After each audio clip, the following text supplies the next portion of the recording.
Miles han sido los cubanos que han decidido abandonar Cuba. Unos por vía marítima, otros aérea. Aquellos que se han ido por vía aérea lo han hecho mediante visado, lo han hecho mediante libre visado. Muchos países lo han utilizado, Europa, América. Aquellos que lo han hecho por América han utilizado las vías de Surinam, lo han hecho por la vía de Ecuador, han pasado la selva del Darién. Ahora, desde hace aproximadamente unos 3 años, desde el 2021, pues está de moda la salida por el país de Nicaragua, pasando todo lo que es Nicaragua, Honduras, Guatemala, México. Muchos se han quedado en México, otros han continuado su travesía hacia Estados Unidos. Estas travesías suelen volverse peligrosas, algunas son fáciles, muchos lo hacen en 5 días, otros en 8, otros en 10. Yo soy Rey, un cubano que actualmente reside en México, y te voy a contar cómo fue la mía. Pues bien, en el capítulo anterior les estuve comentando por qué decido irme de Cuba y cómo logro obtener todo el dinero para poder salir de allí. Para aquellos que no me siguen, en los comentarios les dejo el enlace de mi primer programa. Los invito una vez más a que me sigan en mi canal Te lo cuento un cubano. Suscríbanse y comenzamos. Pues en este año, después de unos meses, unos 8 meses aproximadamente de haber decidido irme del país, de haber gestionado el visado de tránsito por Panamá, por la línea de Copa, un viaje que siempre el avión sale a las 6 de la mañana del Aeropuerto Internacional José Martí. Bueno, pues desde hacía unas 48 horas, ya tan cerca aquello, el estrés ya uno no dormía, ya era demasiado ver que estás a punto de irte de la isla cárcel, de ese infierno, estás a punto de abandonar todo lo que hacía mucho tiempo te venía haciendo daño, el estrés de buscar comida, de cómo vivir el día a día. Más aún conociendo sobre todo lo que estaba ocurriendo con las otras aerolíneas, Wingo, JetBlue, todo lo que ocurría con los cubanos. Estábamos en el mes en que yo viajé, en pleno apogeo del Aeropuerto Internacional José Martí, cargados de cubanos, discutiendo, cargados de cubanos que estaban proclamando su viaje después de haber sido cancelado por estas aerolíneas. Por lo tanto, y con tanta experiencia de lo que sucede en Cuba, que nada es seguro, pues también tenía el aquello de que pudiera ocurrir algo. Es que yo no me sentía seguro porque con tantas noticias, cubanos que viajaban, cubanos que lo dejaban en otros aeropuertos, cubanos que eran retornados inclusive de otros aeropuertos, tú en ese país no te puedes sentir seguro en ningún momento.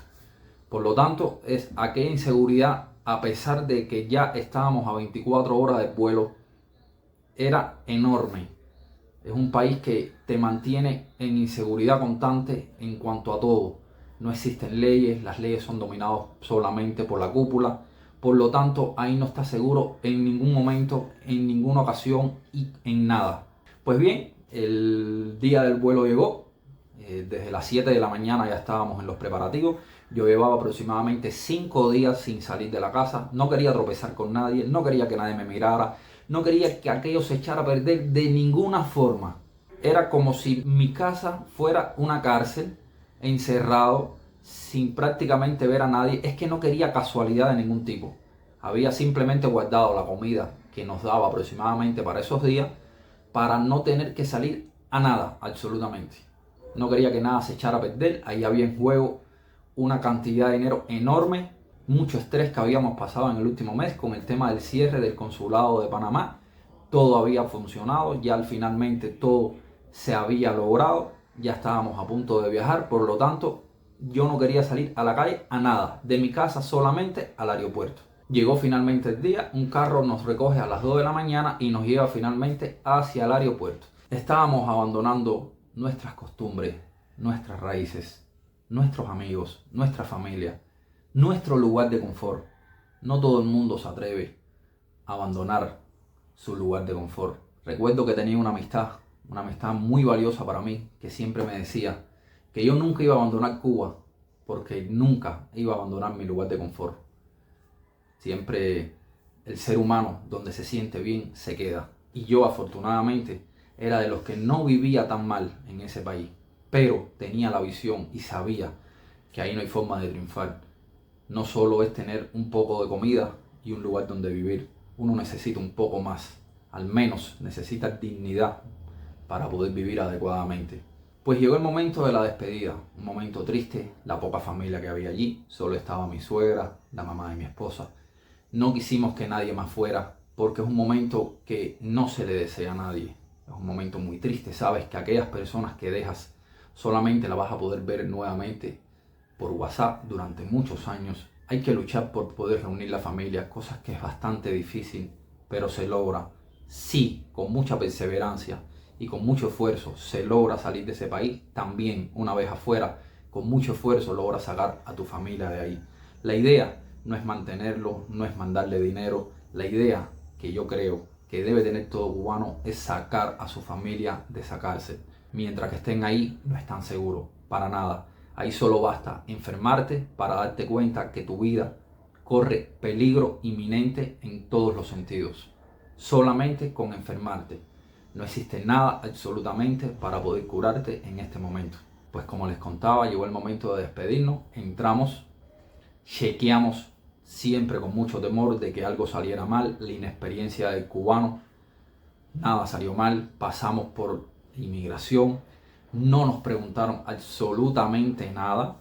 El chequeo de migración, pasar a la maleta las mochilas que teníamos, porque cuando uno viaja a este tipo de eventualidades, en este tipo de travesías, pues no lleva maleta, lo que lleva es mochila. Uno va ligero de equipaje.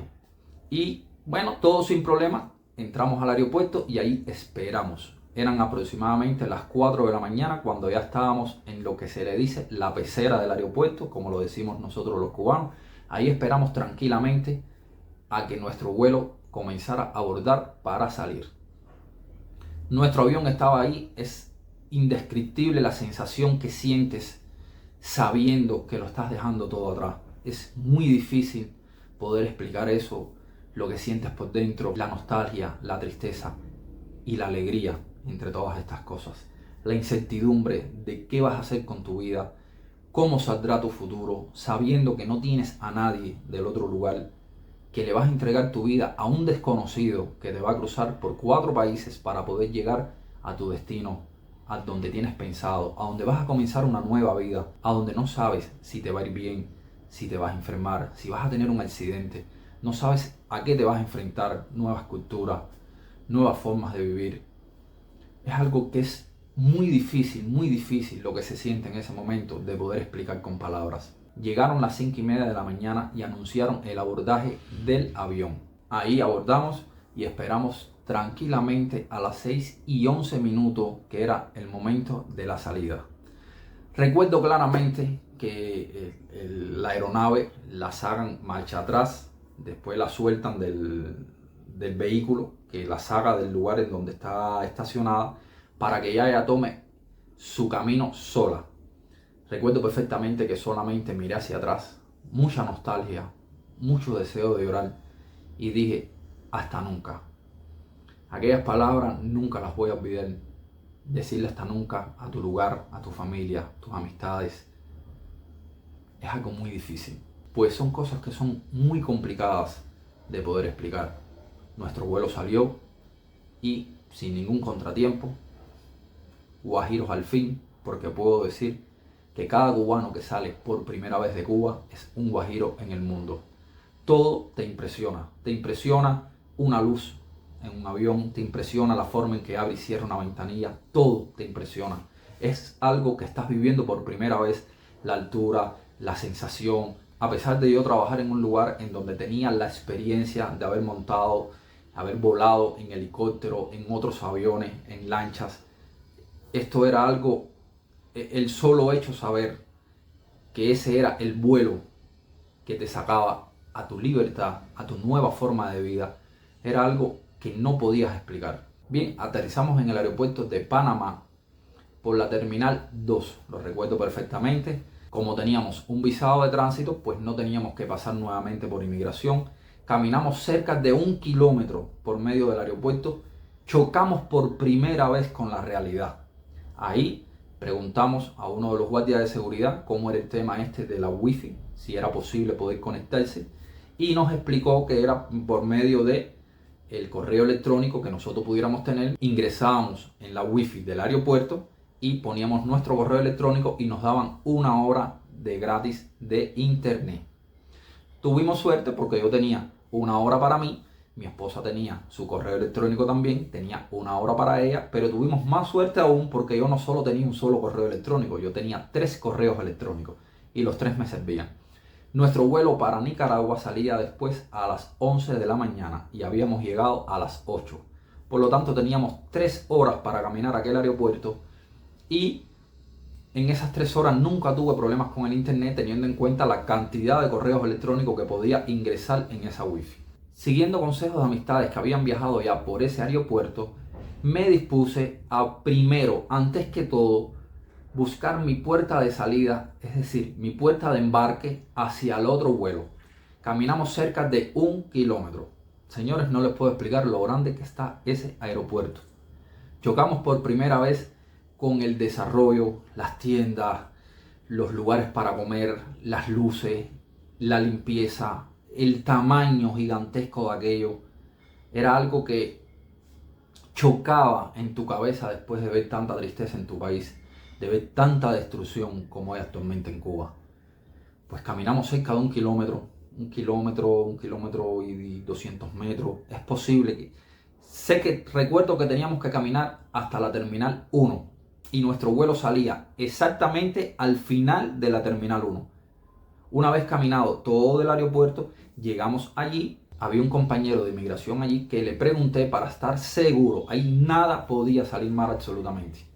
Efectivamente nos dijo que era ahí y entonces sí nos dispusimos a caminar con calma, a por primera vez en la vida mirar el desarrollo, mirar cosas que solo habíamos visto en películas, habíamos visto en muchos youtubers. Estábamos viviendo por primera vez lo que era el capitalismo. A las 11 de la mañana nos aseguramos de estar en la puerta de embarque del próximo vuelo. El vuelo demoró un poco en llegar, pero recuerdo que faltándole unos 15 minutos el avión apareció, se bajaron todos los pasajeros y en solo 5 minutos ya estábamos embarcando. El avión salió increíblemente en 15 minutos de llegada a la salida, salió en tiempo. Volamos nuevamente y sobre la 1 de la tarde estábamos aterrizando en Nicaragua. El aeropuerto de Nicaragua, ¿qué les puedo explicar? Aquello parecía la parada del P4 de La Habana, un aeropuerto que no tenía las condiciones que yo había imaginado en cuanto a un aeropuerto, algo pequeño, sin clima, mucha gente, muchos latinos. Ahí estaban llegando no solamente por Copa, estaban llegando las otras aerolíneas que salen de Cuba, que viajan 4 países para llegar allí, pero estaban llegando también ese día muchos latinos, muchos cubanos allí. Caminamos, nos fuimos guiando, nos fueron diciendo hasta que llegó el momento de pasar por inmigración. Inmigración eran cerca de 8 horitas aproximadamente. Estuvimos mirando qué preguntaban, qué hacían, porque aún teníamos temor. Yo tenía mucho temor de que aún ahí sucediera algo y me viraran para Cuba. Así es como vive el cubano, con ese temor de que te regresen a esa isla. Ni se imaginan. Pues recuerdo que no nos gustó la cara, hicimos una cola, marcamos y no nos gustó la cara de que nos estaba, de la persona de inmigración que estaba atendiendo ahí. Hacía muchas preguntas a dónde iban a estar, por dónde iban a salir y decidimos cambiarnos para otra persona de inmigración, marcamos nuevamente y pasamos por esa persona. Allí la persona que nos atendió solamente nos pidió $10 por el visado, que no es estampada en el pasaporte. Solamente nos preguntó a qué nos dedicábamos en Cuba. Mi esposa dijo que era ama de casa y yo que era paramédico, cosa que mentí porque ya yo había dejado de ser paramédico hacía alrededor de 1 año aproximadamente. Como ustedes recuerdan, había dejado de trabajar y yo dije, bueno, que era paramédico, no dije que me dedicaba a la actividad económica ilícita ni nada de esto. Desde el aeropuerto de Panamá, teniendo en cuenta que habíamos tenido comunicación con la wifi, si recuerdan, como les había explicado, con el correo de uno puede tener 1 hora de wifi gratis allá adentro, pues me había podido comunicar con mi guía y nos había dado instrucciones de lo que debíamos hacer cuando saliéramos del aeropuerto. Una vez pasado inmigración, ya yo pensaba que había salido de aquello y que ya estaba libre dentro de Nicaragua, pues aún no era así. Antes de salir del aeropuerto, te pasan por otro lugar en donde te abren las mochilas o las maletas y te revisan todo, absolutamente lo que llevas adentro. Es un escáner personal, nada de un escáner rayos X, no, eso es un escáner personal, porque ellos te lo abren todo. Había una cola un poco grande, recuerden que dije que había llegado no solo mi vuelo, habían llegado otro vuelo más, que era otro vuelo de Cuba con muchos más latinos, muchos más cubanos que iban a emprender la misma travesía y la misma aventura que yo. Mirando y mirando, escogí a la persona que me di cuenta que más por arribita estaba revisando, no por nada, sino para intentar que aquello fuera lo más rápido posible. Entre el tema de haber bajado del avión, inmigración, la cola y esta parte de que te revisaran todo, pues ya llevábamos hora y media aproximadamente dentro del aeropuerto. Decidí pasar con esta persona, prácticamente no revisó nada, tocó 2-3 cosas, le dije más o menos lo que era sin que ella mirara, nos puso unas rayas rojas en el brazo, te pintan con un plumón como que ya fuiste revisado y ya pudimos salir finalmente por la puerta del aeropuerto. ¿Qué impacto? Nicaragua, un país pobre, un país también que está gobernado por otro dictador más, pero aquello era perfecto. La calle sin hueco, la acera completa, no había nada roto, las luces, todo, te dabas cuenta que habías llegado a otro mundo. Ya desde ahí comenzaban las primeras impresiones sobre lo que era estar fuera de Cuba. Hicimos exactamente lo que nos indicaron, fuimos al lugar que nos habían dicho y ahí nos encontramos con la persona que debía guiarnos. Esta persona nos llevó a un lugar en donde compramos la primera línea, es decir, la primera tarjeta SIM para poder comunicarnos. Esta tarjeta, recuerdo que era de la marca de la compañía Claro. Esta tarjeta tenía cobertura en todo lo que era Nicaragua, Honduras y Guatemala, solo hasta la frontera de Guatemala con México. Fue la primera SIM que usamos, la pusimos, activamos el WhatsApp, nos comunicamos con la familia y nos llevaron a comer, a almorzar. Les recuerdo, habíamos salido desde las 2 de la mañana aproximadamente de la casa, muy poca alimentación en el aeropuerto de Tocumen. Déjeme decirle que hay que tener valor para que un cubano pueda comprar algo ahí, todo excesivamente caro. Por lo tanto, solamente estuvimos desde las 6 de la mañana hasta que llegamos a Nicaragua con la merienda, las cosas que te brindan dentro de la aeronave, que recuerdo que el café era lo más malo que he probado en mi vida. Bien, pues nos llevaron a almorzar, chocamos otra vez, nuevamente, por primera vez, con lo que era un establecimiento que tenía de todo.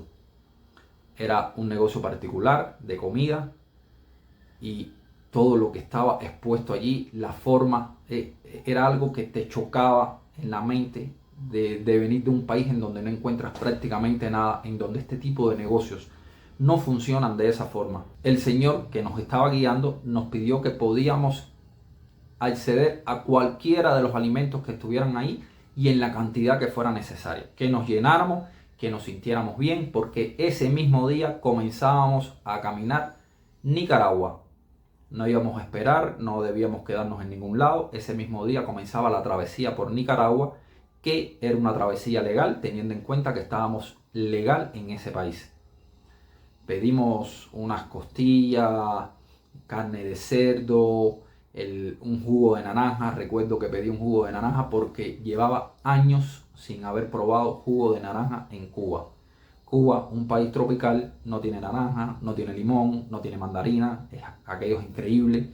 Aquellos cubanos que me ven saben que lo que digo es cierto. Por lo tanto, llevaba cerca de unos 10 años aproximadamente de mi vida sin saber o sin probar un jugo de naranja, un buen jugo de algún tipo de cítrico. Pedí un jugo de naranja natural que hicieron delante de mí, con naranja solamente, sin agua, sin azúcar. Aquello lo disfruté que parecía un niño. Ahí estuvimos aproximadamente hasta las 5 de la tarde. A las 5 de la tarde nos llevaron a un lugar en donde íbamos a montarnos en un vehículo. Íbamos a viajar con otro compañero más que no conocíamos, cubano también. Y pues mi esposa, el guía, el que estaba frente del grupo, en una gasolinera nos brindó, nos pidió entrar, que nos compró 2 refrescos, nos compró agua. Ella le encantan los dulces, las que la conocen saben que a ella le gusta todo este tema de la chuchería, los caramelos, los chocolates, y él le autorizó a que cogiera toda la cantidad que ella deseara para el viaje. Ella, como una niña, los que la conocen, aquello fue como si fueran sus 15, el regalo de su vida. Bien, pues llegó el vehículo que nos iba a trasladar durante todo Honduras, nos montaron. Yo hice muy pocas preguntas, no había mucho que preguntar realmente, solamente entregarnos a estas personas, entregar tu vida, entregarte a lo que suceda, a la confianza, viajando sin saber a dónde, ni cómo, ni qué iba a suceder. Pasamos Nicaragua en ese mismo día. Nos paró la policía 1 o 2 ocasiones. En ningún momento nos pidió documentación a nosotros, solamente era con el chofer, era con la persona que nos estaba trasladando. Recuerdo que mis primeras impresiones con Nicaragua fue ver calles y calles y calles y kilómetros y kilómetros y kilómetros de calles sin un solo bache. Algo que no se podía comprender en mi cabeza. ¿Cómo podían hacer una calle con tantos kilómetros y tantos kilómetros donde no hubiera un solo bache? Yo vengo de un país en donde cada 100 metros tienes uno, en donde la autopista nacional de Cuba es un hueco, desde que entras hasta que sales. Por lo tanto, aquello en mi cabeza no se podía entender. No era lo mismo poder verlo en una película o en un documental que vivirlo. Aquel carro pues iba a unos 100, 120, 130, tenía picos de 150 kilómetros. Tengo que reconocer que eran muy buenos choferes. Curvas a 110, 120, 130.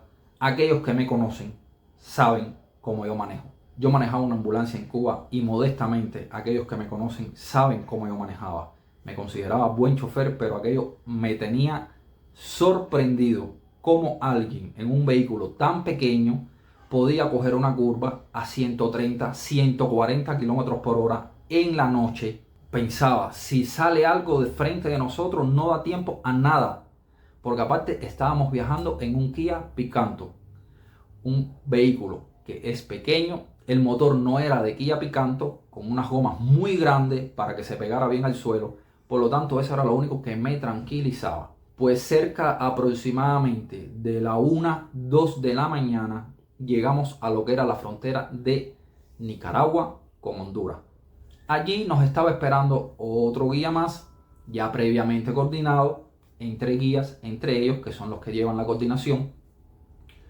Nos bajaron, yo y mi esposa seguimos con una persona y el otro muchacho que viajaba con nosotros pues siguió con otro. Esta persona nos llevó por un camino, nos explicó que esa era la frontera de Nicaragua con Honduras, nos explicó en caso de que inmigración nos parara lo que debíamos decir. Nos montamos en unas motos rojas pequeñas como si fueran triciclos, bordeamos todo lo que era como un punto de control de inmigración que hay ahí en la frontera y nos llevaron a una casa. En esa casa nos explicaron que nos venían a recoger a las 6 de la mañana, que estuviéramos preparados para esa hora. Nos bañamos y tratamos de descansar el poco tiempo que nos quedaba. Les recuerdo que eran aproximadamente las 2 de la mañana. Descansamos unas 3 horas aproximadamente, 3 horas y media.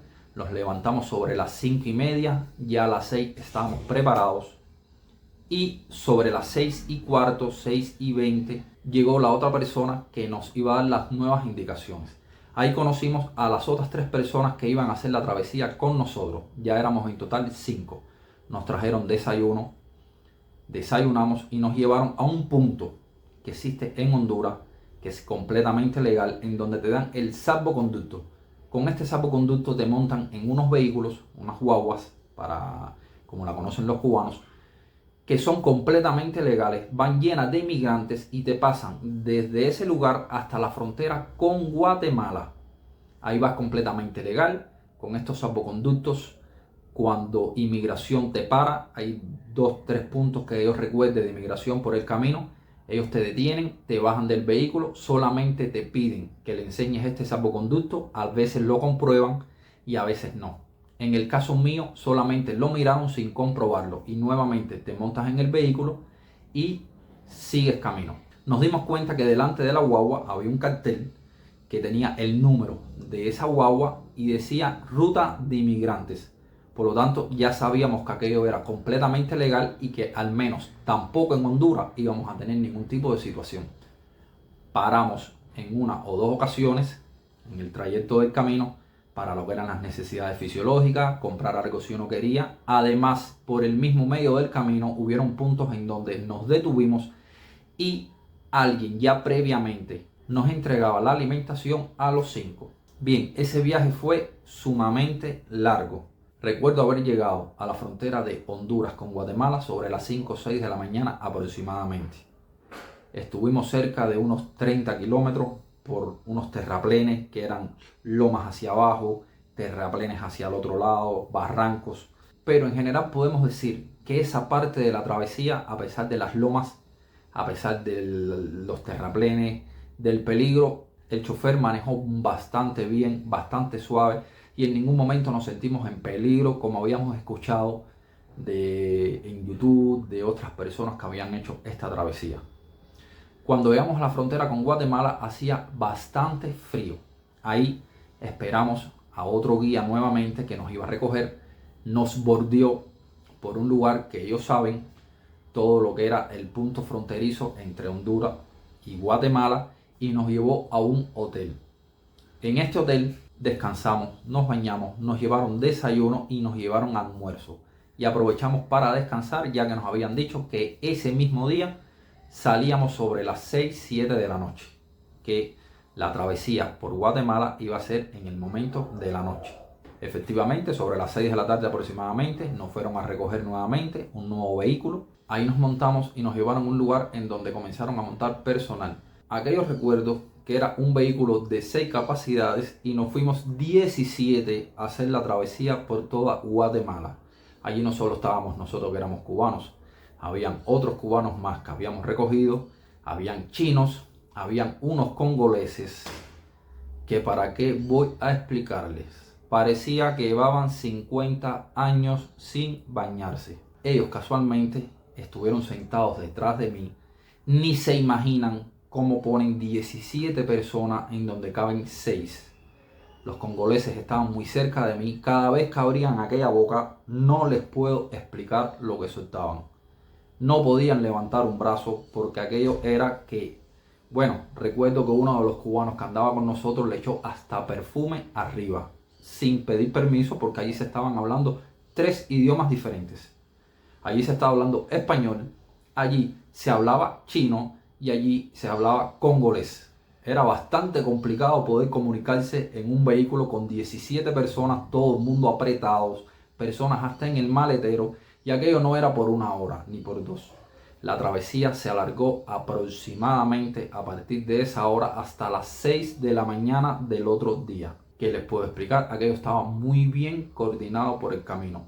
Hay detalles que no se pueden dar por seguridad. Esto siga funcionando y muchos cubanos más puedan abandonar esa isla y hacer lo mismo que nosotros hicimos. Por lo tanto, me disculpan, pero hay muchas cosas que no les puedo decir, muchos sistemas que ellos tienen, muchas formas en que trabajan, en que no les puedo explicar. No pueden salir a la luz aquí por cuestiones de seguridad para ellos y para todos aquellos que aún faltan por llegar a donde yo llegué. Bien, aproximadamente a las 6, 7 de la mañana ya estábamos en la frontera de Guatemala con México. Ahí teníamos que pasar un río, como lo pueden ver, unas balsas que son hechas infladas con unas tablas arriba. Y antes de pasar ya nos estaban vendiendo la tarjeta SIM de México. Esta tarjeta SIM que compramos es de la compañía Telcel. Es una tarjeta que sirve para todo México, pero también tenía la opción de tener llamadas a Estados Unidos, Canadá, México. Las redes sociales son gratuitas. Las llamadas son completamente gratuitas. Algo que te explotaba el cerebro después de haber chocado con Etelsa tantos años. Después de haber sido estafado, que uno lo sabe, que Etelsa te estafa. Uno sabe todas esas cosas, pero no sabes hasta dónde te llega a estafar hasta que no chocas con la realidad real. Yo por primera vez tenía una tarjeta puesta en mi teléfono que tenía llamadas internacionales, México completo, con lo grande que es México, Estados Unidos, Canadá, SMS gratuito, mis redes sociales completamente gratuitas. Aquello, a pesar de todo, te chocaba en el cerebro. Bien, pasamos aquel río, un muchacho joven nos pasó. Recuerdo que le pregunté cómo era posible que inmigración permitiera esto y sencillamente me dijo que cada cual pasa por donde puede y por donde quiere.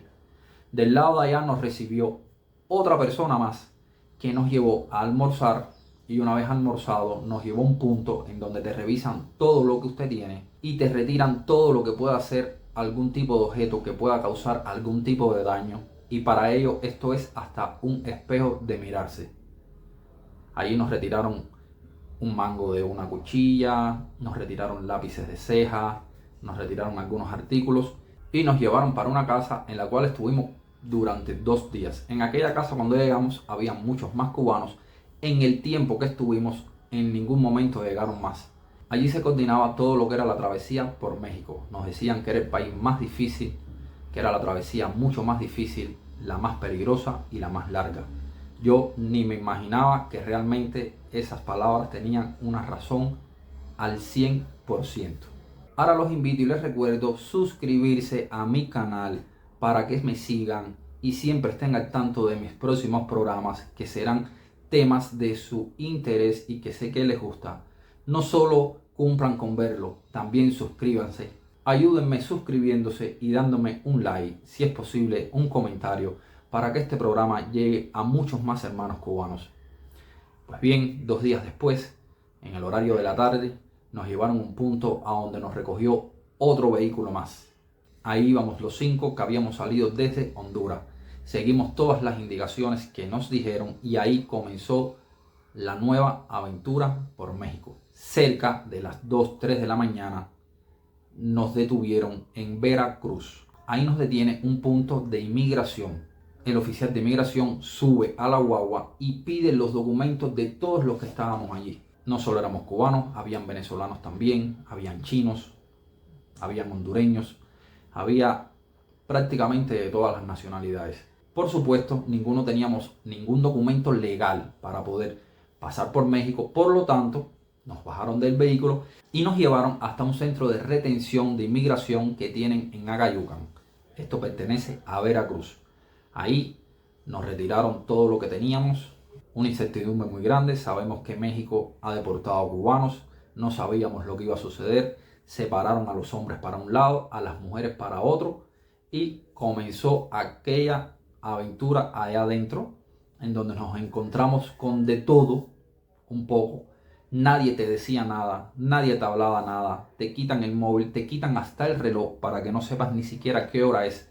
Allá adentro las camas son un colchón que coges en un lugar, lo tiras en el lugar que tú quieras, en un pasillo, en el piso, en el medio de un comedor y esperas ahí tranquilamente. Ahí fueron pasando las horas, pasando las horas. Recuerdo que le pregunté al que mejor me pareció por su cara qué era lo que iba a pasar ahí, si tenía algún conocimiento. Me preguntó si era cubano. Cuando le contesté que sí, me dijo, no te preocupes, que a los cubanos aquí no les pasa nada. A ustedes no los van a deportar.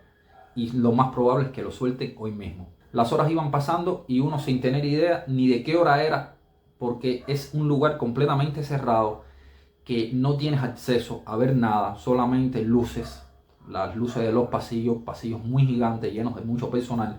Ahí constantemente iban llegando inmigrantes, constantemente. Y más o menos, por el tiempo que dormí, porque nos dieron almuerzo, calculé que debían ser después de las 12 o al menos después de la 1. En una ocasión sale uno de los oficiales de inmigración y comienza a llamar por países y por nombres. Y ahí nos dijeron Cuba. En ese lugar ya estábamos yo, uno de los 5 que venían conmigo, que era un cubano, porque las otras 3 eran mujeres, más otro cubano que nos habíamos encontrado en ese mismo transporte. Los 3 estábamos ahí y pues nos unimos. Ahí estaban las personas unidas por países, los hondureños por un lado, el chileno por otro, el venezolano por otro, los cubanos con los cubanos. Es lo normal que sucede en esos lugares. Recuerdo, mencionaron nuestros nombres y salimos por la puerta. No nos dieron ningún salvoconducto. Cuando salimos esperamos por las mujeres, que también nos dijeron que las iban a soltar en ese mismo momento. Ya una vez que pudimos tener los teléfonos en la mano, Me puse en mi reloj y eran cerca de las 4 de la tarde. Hicimos una pequeña pregunta, yo de curioso, y nos explican que nos habían soltado a nosotros, principalmente los cubanos, porque Cuba no está pagando en este momento los aviones de deportación. Es decir, que ni la deportación siquiera es gratis. Ella no quiere a nadie. No solo no nos quiere ahí adentro porque nos está moliendo, sino que te vas y te quieren devolver y por suerte no pagan por ti. Por suerte, porque eso fue lo que hizo que pudiéramos continuar viajes dentro de México.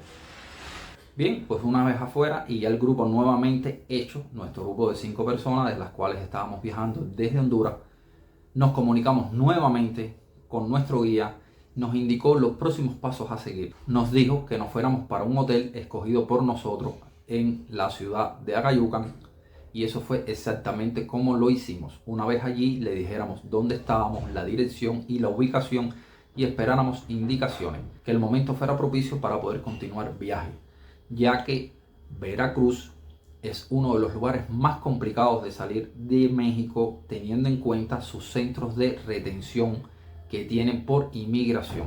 Llegó el día de continuar viaje y siguiendo las indicaciones salimos en el horario de la noche para el punto de recogida que nos habían informado. Una vez ahí, que le indicamos que estábamos en el punto de recogida, tuvimos que esperar cerca de 2 horas aproximadamente a que llegara el vehículo que nos iba a continuar viaje.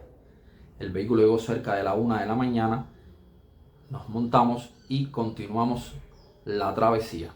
Bien, ahí por parte del chofer recibimos indicaciones de qué debíamos hacer en los puntos de inmigración. Lamentablemente, pues no se pueden decir aquí. Esto debe quedar oculto para que no se sepa y nuestros próximos hermanos cubanos puedan pasar por lo mismo que pasamos nosotros. 8 horas después ya estábamos en Ciudad de México. Nos dejaron en el punto establecido, fuimos recogidos por otro guía más que nos llevó a un restaurante en donde ahí nos dieron nuevamente alimentación y ahí terminaba nuestra travesía y el trabajo de estos guías. Por el camino sucedieron cosas que lamentablemente tampoco puedo explicar. Cosas que tienen que ver con el actuar y la acción de cómo trabajan nuestros guías para hacernos llegar desde Nicaragua hasta México. Sí les puedo decir que mi experiencia personal fue algo traumática, sobre todo en México. Los otros 3 países fueron pasando muy fáciles. En un solo día pasabas un país, en el otro pasabas otro. Nicaragua solamente te impresiona la velocidad, las calles, el primer impacto, el ver por primera vez un mundo que a pesar de que sea pobre, está a años luz de tu país, Cuba. Y mis amigos, pues así fue mi travesía de Nicaragua a México. Faltaron muchos detalles que no puedo explicar, cómo se trabajaron situaciones que aparecieron por el camino, porque estos detalles son para la seguridad de aquellos hermanos cubanos que todavía les falta pasar por lo mismo que yo. Los invito nuevamente, si no lo han hecho, a que se suscriban en mi canal y me sigan en Te lo cuenta un cubano. En el próximo capítulo les estaré contando cuáles fueron mis primeras impresiones al llegar a México. No se olvide, denle like y síganme.